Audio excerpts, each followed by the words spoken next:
Bienvenue sur le ring, l'ODJ TV Radio. Aïcha, Zami, Sahri. Bonjour Rachid. Merci d'avoir accepté d'enfiler les gants, de monter sur un ring. Ah oui, bah écoutez, pourquoi pas? Voilà, c'est une première expérience, c'est ça? Première expérience. La boxe, ouais. Parfait. Aussi, j'ai pas trop l'habitude. Je rappelle que vous êtes présidente de l'Association pour la promotion de la culture de l'égalité, la PCE. Tout à fait. Et je rappelle également que vous êtes cofondatrice du titre de presse Femme du Maroc. Oui, en 1995. Et organisatrice des premières assises du féminisme qui se dérouleront le 16 décembre prochain. Absolument. À Rabat pour être précis, mais on va y revenir. Parce qu'il y a un round qui va être entièrement dédié à ces assises du féminisme. Mais on va démarrer parce que c'est un format sur le ring en 3 rounds. Aïcha, Zami, Sahri, premier round, quelle réforme de la Moudawana voulez-vous, compte tenu que la thématique générale de ces premières assises est quelle réforme de la famille voulons-nous, mais vous allez nous dire quelle réforme de la famille voulez-vous. Ah, moi, je veux tout. Voilà, on va y revenir largement durant ce premier round. Deuxième round, égalité homme-femme, un vœu pieux, avec un point d'interrogation, là aussi vous nous direz. Et troisième round, enfin, assise du féminisme, une première, pour quelle finalité? Avec un point d'interrogation. On va démarrer avec le premier round. Quelle réforme de la Moudawana voulez-vous? Aïcha, Zami, Sahri. Alors, dans l'absolu, moi, j'aurais voulu, en fait, je veux, pas toute seule, mais avec un certain nombre de militantes, on plaide en fait pour une réforme globale, pour un changement de paradigme. Parce qu'en fait, la question, justement, qu'on va poser lors des assises, ça sera justement, est-ce qu'on va se contenter d'amendements qui sont un peu consensuels aujourd'hui, ou est-ce qu'on va changer carrément de paradigme? Parce qu'il faut savoir que le Code de la famille aujourd'hui est basé sur la notion de qiwama et de tara, c'est-à-dire la domination et la soumission. Et que tous les articles ensuite découlent de là. Donc c'est pour ça que si on ne touche pas cette notion-là, qui est le fondement de la structure patriarcale du Code de la famille, on n'aura pas grand-chose. Vous voulez quoi? Qu'elle soit retirée, qu'elle soit supprimée? Est-ce que c'est quoi le combat idéologique? Le Code de la famille doit être conforme à l'esprit de la Constitution, avec l'article 19, qui a consacré l'égalité entre les hommes et les femmes, avec les conventions internationales que le Maroc a ratifiées. Et donc voilà. Ça, c'est une chose, effectivement, mais il y a d'autres personnes qui considèrent que cette réforme de la Moudawana, cela peut être d'abord une réforme, une révision, déjà d'une part. Donc il y a aussi une dualité de termes sur lesquels il faudra s'accorder. Je ne sais pas, vous parlez de réforme ou plutôt de révision? Moi, je parle de réforme, c'est vrai, mais c'est vrai que le mot qui a été utilisé, c'est le mot révision. Et d'autre part, le critère qui doit être dominant, ce n'est pas celui d'avoir signé des conventions internationales, c'est celui de tenir compte de l'évolution de la société dans sa globalité, en excluant personne. Tout à fait. Donc certains considèrent que ces mouvements, en tout cas ou certains mouvements féministes, ils sont dans leur petite bulle, avec la clim, et qu'ils ne regardent pas forcément, ils ne sont pas forcément en ligne et en phase avec les attentes aussi, ou l'évolution en tout cas, de la femme marocaine dans sa globalité. Je ne pense pas. Je pense que quand même les associations féminines, en tout cas le mouvement historique féminin, a beaucoup fait, et sur le terrain depuis de nombreuses années. C'est vrai que, on va dire, pendant cette dernière décennie, on les a moins entendus. On avait l'impression un petit peu que ça ronronnait, que ça dormait un peu, mais en fait, c'était la période. Hein. Tout le Maroc s'est un peu arrêté pendant ces 10 dernières années, donc il n'y a rien qui s'est fait. Jusqu'à ce fameux discours royal, donc la fête du trône, en 2021, En 2022 pardon, qui a secoué un petit peu le cocotier. Mais même après ça, il ne s'est pas passé grand-chose. Donc, voilà. Est-ce que ça veut dire que c'est un sujet qui ne suscite pas forcément l'intérêt? Non, je vous pose la question, parce que vous dites effectivement ça a été relativement dormant, ça l'est encore un peu. Il y a vos assises qui sont là. Je ne sais pas si vos assises et l'organisation de ces assises-là sont venus pour réveiller un peu le cocotier. C'est l'idée que j'ai eue, parce qu'on en reparlera tout à l'heure, mais l'idée des assises, c'était justement pour contribuer, parce que, comme vous l'avez dit tout à l'heure, la participation doit être totale, elle doit être citoyenne, tout le monde a droit à dire quelque chose. Aïcha, Zami Sahri, justement, restons sur le premier rang, quelle réforme de la Moudawana voulez-vous? Vous, d'accord, on est bien d'accord. Vous dites, moi je veux tout. Ou on aimerait avoir tout. Est-ce qu'il n'y a pas le risque d'avoir rien du tout à la fin? Non, je pense qu'on aura quelque chose. Je pense que la société marocaine est mûre pour un certain nombre de changements. D'ailleurs, vous avez parlé tout à l'heure de la famille. On sait que la famille de 2023 n'est pas la famille de 2004. Il y a eu énormément de changements. Ça s'est beaucoup nucléarisé. La structure familiale a complètement changé. Les femmes travaillent. Quand on voit le taux d'activité, Oui, bon, il est en décroissance. Mais en tout cas, aujourd'hui, un couple lambda ne peut plus se permettre le luxe d'avoir un seul revenu, c'est-à-dire un seul salaire. Donc, forcément, donc, il y a une contribution. Et qui dit contribution, ben, il faudrait aussi qu'il y ait égalité des droits. Mais en même temps, Zamily Sarri, vous avez vu cette commission qui a été créée depuis le mois d'octobre d'ailleurs, hein, Oui. instance commission d'ailleurs qui a consulté les partis politiques, les ONG. Vous lui direz d'ailleurs si vous avez été consulté ou pas encore. Mais se dire, voilà aujourd'hui, ils vont certainement s'intéresser à la majorité des femmes, qui est majoritaire d'ailleurs dans notre pays, et pas forcément à la minorité, voilà, la minorité des minorités.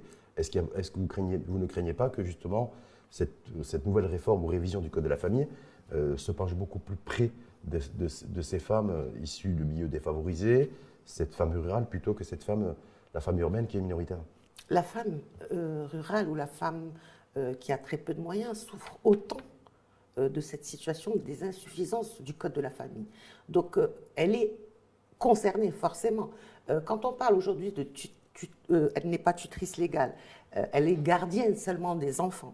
Elle reçoit une pension alimentaire qui est epsilonienne. Donc tout ça doit changer. Aujourd'hui, une femme doit pouvoir gérer sa famille de la même manière que quand elle est mariée. C'est-à-dire qu'aujourd'hui, le divorce porte vraiment préjudice à la femme. Elle subit le contre-coup financier et elle perd tous ses droits, son pouvoir sur ses enfants, etc. Donc ça doit absolument changer. Mais est-ce que la réalité sociale est identique entre une femme issue d'un milieu social défavorisé, entre la femme rurale et la femme urbaine? Parce qu'on a l'impression que les situations diffèrent en fonction du niveau social et du niveau géographique de la femme. Mais si on parle par exemple de la question de l'héritage, aujourd'hui on dit l'héritage, c'est un problème qui concerne la classe supérieure, alors que c'est faux.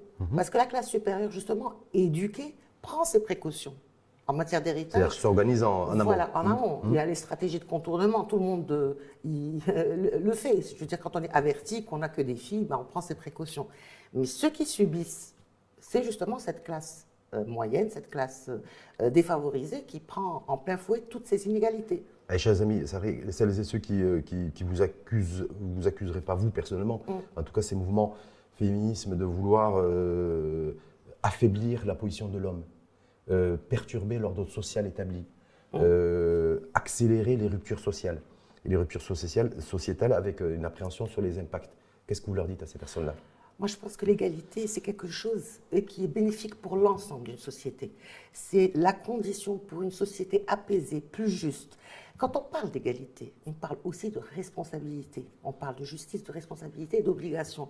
Nous, on ne demande pas seulement d'avoir des droits, mais aussi avoir les mêmes obligations. C'est-à-dire, ça va de pair. Donc, on n'enlève rien à l'homme. Au contraire, un homme est censé accompagner lui aussi ce processus parce que les hommes aujourd'hui n'ont plus la force de porter tout un foyer tout seul. Donc, il y en a même qui sont très fatigués. Absolument. Voilà. Donc voilà. Donc c'est un changement qui est bénéfique pour tout le monde. Perturber l'ordre social. Certains considèrent que, en fait, en tout cas, il y a une appréhension de la part de la gente masculine, non pas féminine là-dessus, de perturber cet ordre social qui est propre au Maroc. Moi, je veux dire, pense. voilà, demain, si vous avez vu d'ailleurs, c'était début octobre sur les réseaux sociaux, ça s'est un peu calmé depuis. Oui, cette femme, c'est une femme qui veut divorcer chez nous, dixit les réseaux sociaux, certains commentaires en tout cas, mais il faut qu'elle assume. Face à ça, chers amis, voilà, est-ce que vous êtes partisan de dire, vous, effectivement, aujourd'hui, en tout cas de la perspective de la révision, de la réforme du futur code de la famille, une femme qui divorce assume son divorce?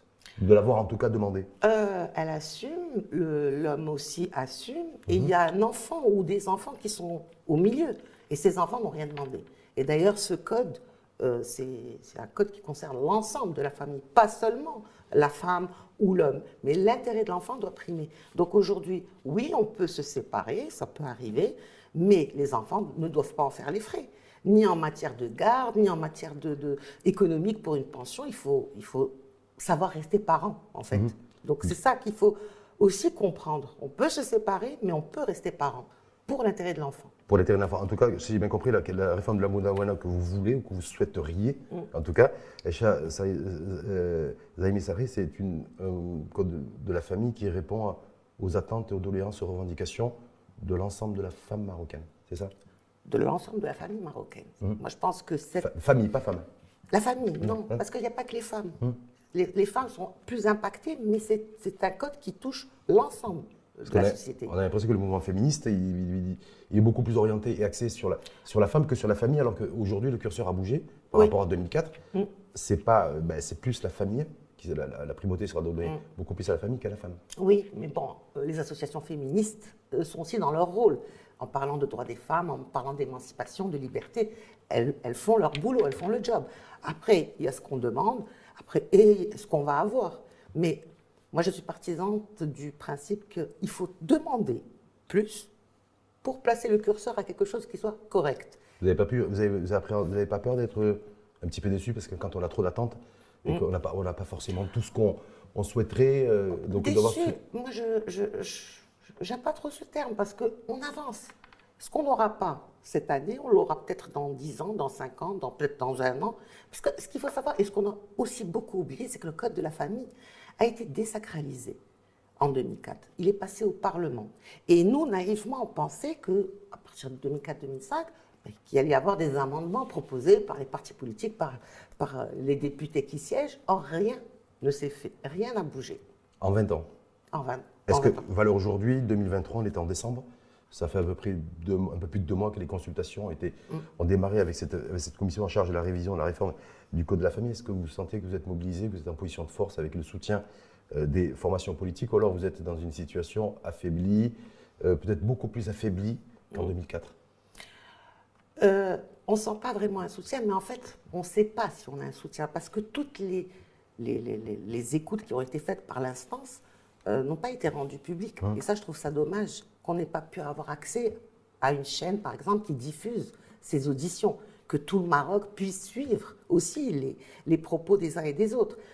À part quelques déclarations, comme celle du PJD, par exemple. Bon, le PJD, dans son rôle, il a dit niet, non. Au moins, les positions sont claires. Oui, il est cohérent avec sa ligne, donc il n'y a pas de souci. Le parti qui dirige le gouvernement n'a pas communiqué pour le moment. Voilà, est-ce que ça c'est plutôt gênant? Est-ce que ça c'est plutôt mauvais signe ou pas? Je ne sais pas si c'est mauvais signe ou si c'est une pratique, c'est-à-dire on garde les choses pour soi juste après pour pouvoir dire que voilà, on a fait, je ne sais pas. Franchement, mais moi je regrette. Est-ce que vous n'êtes pas alerté par ça? Je rappelle que le parti qui dirige le gouvernement depuis octobre 2021, dans son programme électoral où il y avait beaucoup d'engagements et de promesses, il n'y avait aucune promesse et aucun engagement du RNI sur la question de la révision et de la réforme du Code de la famille. Déclaration de politique générale également. Le fait qu'aujourd'hui il ait été consulté par cette instance, cette commission, il n'a toujours pas communiqué sur ce qu'il a exprimé. Non, il n'est pas le seul, mais il y a le PAM qui n'a pas communiqué. Mais le SFP a communiqué, le CIRCLAL a communiqué, le PPS a communiqué, la FDG a également communiqué. Oui, mais le RNI, il est dans son rôle. Le RNI, quand il est arrivé au pouvoir, c'est un gouvernement axé sur l'économique. Et d'ailleurs, par rapport à la question de la femme, ils ont promis de jouer sur ce taux d'activité féminin qui a drastiquement baissé. De 20 à 30. Et voilà. Là, il est passé en dessous de 20. Il a baissé. Depuis quelques mois, il a encore baissé. On est à 17, et donc là, leur ambition, c'est de revenir en fait à 2010 où on était déjà à 30% d'activité féminine. Donc ce parti qui dirige le gouvernement, lui voit sous le prisme la femme en matière de taux d'activité et d'intégration économique. Pas plus de droits. Pas juridique. Pas juridique. Pas juridique. Est-ce que ça vous inquiète ou pas? Ça m'inquiète, non, mais ça ne m'étonne pas, quoi. Je veux dire, ils sont dans leur rôle. Hein. Business to business. Business, exactement. On passe au deuxième round, égalité homme-femme, un vœu pieux. Alors là, c'est pareil, il y a révision, réforme, il faut s'accorder sur les termes de ce nouveau code de la famille. Et puis, il y a l'égalité, que certains considèrent qu'il faut la dissocier d'équité. Vous appelez à une égalité sacralisée au niveau des droits hommes-femmes, c'est ça? Oui, pour moi, les hommes et les femmes naissent libres et égaux, en droit et en obligation. Après, il y a ce qu'on appelle la méritocratie. Quand on parle d'égalité, on parle aussi d'égalité des chances. On ne parle pas de donner... Voilà, on a droit à une éducation, on a droit à un travail, on a le droit de circuler. Tout ça, il faut une égalité qui soit entière entre les hommes et les femmes. Il n'y a pas de raison. Maintenant, pour tout ce qui est juridique, oui, pour atteindre cette égalité, ce vœu pieux, il faut changer de paradigme. Changer de paradigme. Mais sauf que, les amis Sarri, là, on n'est pas sur les mêmes horloges aussi. Et pas qu'au niveau des formations politiques, au niveau des populations également, même si on n'a pas, il y a des sondages un petit peu d'opinion qui sont sortis que beaucoup ont critiqué pour leur crédibilité et véracité. Mais on se rend compte qu'aujourd'hui, il y a la femme qui est beaucoup plus connectée à l'horloge dite occidentale en matière de modèle, et d'autres personnes, femmes et hommes, mais femmes aussi, qui sont plutôt tournées vers l'Orient. Et ceux qui sont entre les deux. Donc en fait, il y a... À chaque fois c'est une accusation facile. Tout de suite, dès que vous demandez des droits, plus de liberté, plus d'émancipation, on vous taxe d'occidentaliser. Or, il n'y a pas de raison. Je veux dire, au Maroc, on a toujours eu des femmes qui étaient libres, des femmes qui travaillent, des femmes qui ont fait la guerre, des femmes... Je veux dire, on a une société qui est particulière, qui est amazigh, qui est africaine, qui est méditerranéenne. Donc il y a toutes ces composantes qui font qu'aujourd'hui, les Marocains sont différents de leur alter ego du Moyen-Orient. Ça n'a rien à voir. On ne s'identifie pas forcément au Moyen-Orient, comme on ne s'identifie pas forcément à l'Occident. Mais on a notre particularité et il faut en tenir compte dans ce projet. En même temps, c'est cette particularité qui fait que vous êtes sous le feu des projecteurs et des critiques. Oui, avec critiques. Dire, voilà, il y a celles et ceux qui vous êtes taxés et qualifiés, certainement à tort, parce que vous venez de le dire, mais de vouloir occidentaliser en fait la société marocaine par un rééquilibrage social des relations, y compris juridiques, entre l'homme et la femme. Moi, je voudrais revenir sur ces commentaires. Vous avez parlé tout à l'heure des réseaux sociaux. Moi, je pense que tout ce qu'on lit sur les réseaux, aussi bien les choses positives que négatives, émane en fait des extrêmes. C'est-à-dire que ce qu'on lit, c'est les positions extrêmes. Or, entre les deux, il y a ce qu'on appelle la majorité silencieuse qu'on n'entend pas, qui travaille, qui attend, qui peut basculer dans un sens comme dans un autre. Quand on a fait, par exemple, Melika Benradi a fait l'étude sur l'héritage, elle a posé des questions. Alors, tout de suite, dès qu'on pose la question, est-ce que vous êtes favorable à un changement, 80% on dit non. Mais après, en rentrant dans le sujet avec les personnes, les choses commencent à changer.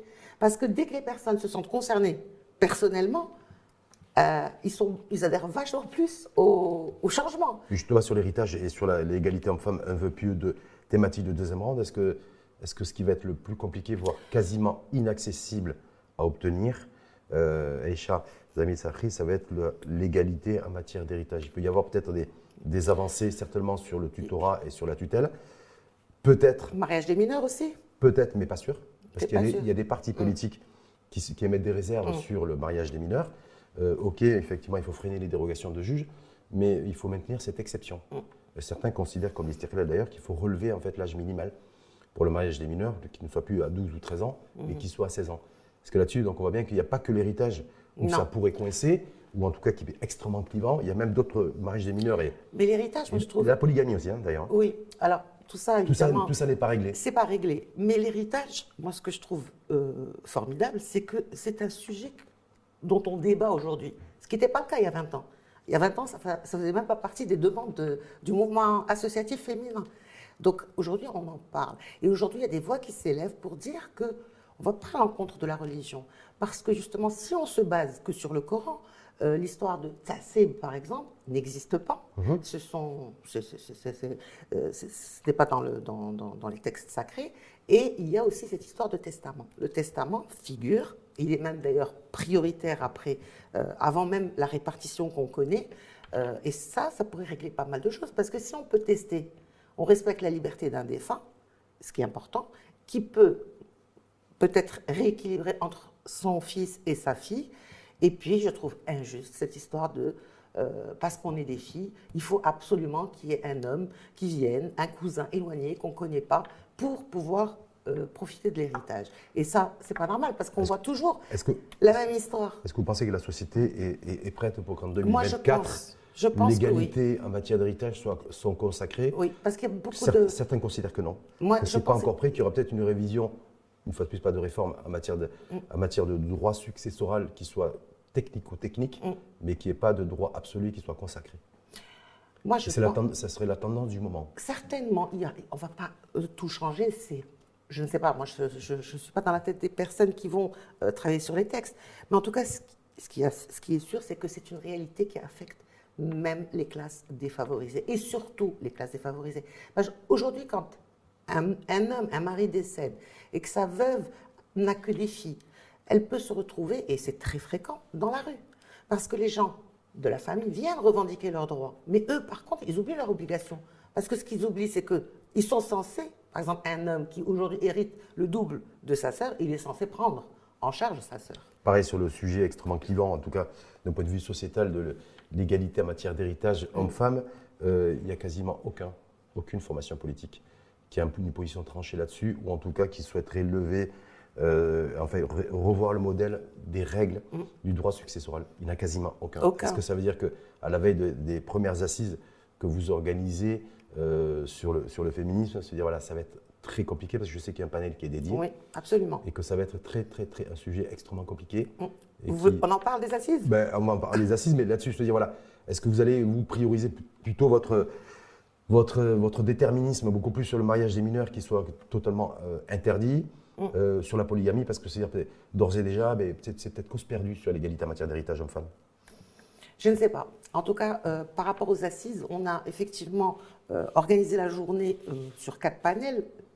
D'abord, un panel qui retrace l'histoire du mouvement féminin marocain, parce qu'il y a une histoire, et cette histoire, malheureusement, on l'oublie.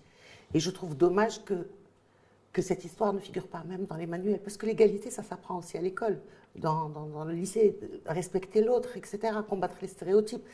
Et avoir cette histoire-là, c'est très important. Donc on va retracer un petit peu cette histoire, et on va aussi, donc dans ce panel, parler justement de la famille qui a beaucoup changé, comment elle a changé, avec des anthropologues qui seront là pour nous expliquer un petit peu tous ces changements. Avec une approche du changement du comportement de l'homme et du comportement de la femme. Absolument. De manière distinguée ou pas? Parce qu'on a vu que l'évolution de la femme aujourd'hui… Elle a beaucoup plus évolué. Elle demande majoritairement le divorce. Quand on est les tribunaux de la famille aujourd'hui, c'est majoritairement la femme qui demande le divorce. Et deuxièmement, c'est pour des raisons essentiellement économiques. Alors, quand on dit économique, c'est-à-dire des tensions financières au sein du couple. En plus, en période d'inflation, l'inflation a certainement donné un coup d'accélérateur. Certainement. À la croissance des divorces aussi. Est-ce qu'il y aura aussi, dans ce panel de ces assises, le fait de parler aussi de l'évolution positive et de l'évolution aussi contrastée que pourrait avoir la femme aux yeux de la gente masculine? Le divorce, s'il y a divorce, c'est que les deux sont d'accord. Oui. Je veux dire, pourquoi on dit que c'est les femmes qui demandent le divorce? Parce que statistiquement, sur la data dont on dispose aujourd'hui, c'est généralement la femme qui demande le divorce. Parce que l'homme ne veut pas. Divorcer. Il veut garder le pouvoir. Mais c'est pas parce qu'il veut garder sa femme. Donc c'est un bras de fer. Exactement. Vous expliquez la croissance des divorces par le fait que… Oui, tout simplement. Il va lui dire, vas-y, c'est toi qui veux pas, qui veut pas te soumettre. Si elle n'a pas envie, forcément, c'est elle qui va demander. Donc c'est qu'il y a un problème au sein du couple marocain.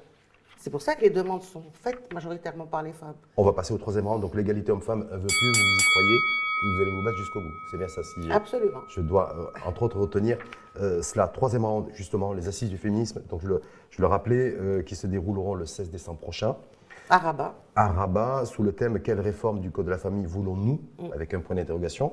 Donc journée de réflexion, de travail, de débat et d'échange avec différentes personnalités et qui sont engagées au niveau de la cause égalitaire, en tout cas homme-femme, beaucoup plus que pour le féminisme. Une première, mais pour quelle finalité? C'est-à-dire, ces assises-là, 16 décembre, on est à mi-chemin avec la commission qui consulte. Absolument. Alors la finalité au départ, moi quand j'ai eu l'idée d'organiser ces assises, je me suis dit tout simplement, le mouvement féminin est un peu dilué, travaille beaucoup, mais chacun dans son coin. Et je me suis dit, il y a toutes les corporations ont leur journée, ont leur rencontre, pourquoi le mouvement féminin n'aurait pas aussi sa journée? Pas le 8 mars, qui est devenu une fête de Saint-Valentin bis, mais une vraie journée de réflexion, de travail, etc. Donc l'idée est arrivée, effectivement, c'était en janvier dernier. J'ai commencé un petit peu à travailler sur la question, à sonder les associations féministes qui ont toutes dit oui, on est d'accord, on veut se rencontrer, et puis aussi faire rencontrer l'ancienne génération avec les nouvelles générations qui sont beaucoup plus actives sur le digital. Et donc les faire rencontrer, profiter de l'expérience du plaidoyer des anciennes, des aînés, avec l'expérience de la communication des plus jeunes. Le thème s'est imposé parce qu'il y a eu justement ces instructions. Donc au début, on s'est dit, en fait, les assises, pour moi, c'est tous les ans, c'est première édition, l'année prochaine, ce sera une autre édition, toujours autour de l'égalité. Donc, je suis consciente qu'on ne va pas régler ça. Même ailleurs, ça n'a pas été réglé. Donc, on va continuer. Mais le fait de l'organiser comme ça, mi-décembre, j'allais dire à mi-chemin de la commission. Parce que, voilà, il faut que nos voix à nous, celles d'un public qui est extrêmement intéressé, je reçois des dizaines de mails tous les jours de jeunes, moins jeunes, qui veulent assister aux assises pour apprendre, pour comprendre, pour partager. Et donc, il y a un vrai intérêt pour ce code de la famille. Et puis, c'est pour faire un rapport aussi final qui sera remis à la commission, aux personnes intéressées, à tout le monde, voilà, pour dire voilà un peu ce qu'on veut, ce que nous souhaitons, nos revendications argumentées qui seront déposées, voilà. C'est notre participation citoyenne. Contribution citoyenne. J'ai été un peu surpris, en tout cas interpellé, Aïcha Zaimi Safri, sur le fait que donc, ces premières assises du féminisme, qui se tiendront une fois de plus, je le rappelle, le 16 décembre prochain à Rabat, il n'y a pas de responsable politique, il n'y a personne, aucun représentant politique. Quand je me dis, c'est eux qui prennent la décision d'eux, qui sont censés prendre les décisions en tout cas.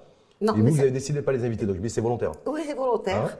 On est entre nous, on se met d'abord déjà nous d'accord, on échange, on discute, et puis ensuite, on ira voir les partis politiques avec nos cahiers de revendications. Mais c'est fait exprès pour ne pas biaiser et pour laisser la parole libre aussi. Donc vous ne voulez pas, en fait, pas de représentants politiques là-dessus, que des personnes engagées, des spécialistes de différents sujets. Exactement. C'est les associations et les personnalités de la société civile. Autre question, parce que vous avez dit effectivement, c'est le moment aussi, parce que ça mûrit dans une réflexion personnelle que vous avez menée depuis janvier dernier, de faire connecter en tout cas les anciennes générations militantes avec les nouvelles générations. Est-ce que les nouvelles générations partagent les mêmes attentes, les mêmes revendications, les mêmes doléances que leurs aînés? Elles sont même beaucoup plus audacieuses. C'est pour ça que, et parfois certaines, j'ai entendu des jeunes femmes dire « Ah, mais elles n'ont rien fait ». Et c'est pour ça que je veux montrer qu'il y a eu un chemin qui a été parcouru, que le code de 2004 a été aussi une formidable avancée à l'époque. C'était le fruit d'une longue mobilisation avec, bien sûr, la volonté de Sa Majesté le Roi Mohamed VI qui a abouti à ce nouveau code de la famille. Donc, il y a une histoire, il faut la connaître, il faut la partager. Les jeunes aujourd'hui parlent du code de la famille, mais surtout du code pénal et des libertés individuelles. Donc on voit bien que les attentes sont peut-être, en tout cas, sont un peu différentes. Mais c'est lié de toute façon, tout ce qui est le code de la famille, le code pénal, il y a énormément de choses qui sont liées. Donc, je veux dire, si le code de la famille change, forcément, le code pénal va aussi devoir s'adapter pour rester en phase, quoi. Il n'y a pas non plus d'ouverture sur des personnes, des femmes en tout cas, parce que les premières assises du féminisme, sur des femmes peut-être qui ont une vision différente de la vôtre, ou différente de toutes les personnes qui vont prendre la parole samedi 16 décembre à Rabat. Je me dis, est-ce que là aussi c'est volontaire? Comme vous avez décidé de ne pas inviter des représentants de partis politiques pour rester, vous avez dit, entre nous, je reprends votre terme, est-ce que le rester entre nous, c'est aussi de ne pas vouloir, ou de ne pas avoir invité en tout cas, de femmes qui, elles, ont peut-être une vision différente, voire contradictoire, sur le mariage des mineurs, sur la polygamie, sur l'égalité en matière d'héritage? C'est volontaire. Peut-être pour cette édition en tout cas, parce que cette première édition est très importante. Il faut déjà qu'on se rencontre, nous, qu'on accorde nos violons, pour ensuite pouvoir échanger, débattre avec d'autres composantes qui ne sont pas forcément d'accord. Peut-être que les prochaines éditions, elles seront là, peut-être aussi qu'il y aura les partis politiques, je ne sais pas, tout dépendra de la thématique. Mais pour cette année, il fallait vraiment dire voilà ce que nous voulons, nous, sans être perturbés. Voilà.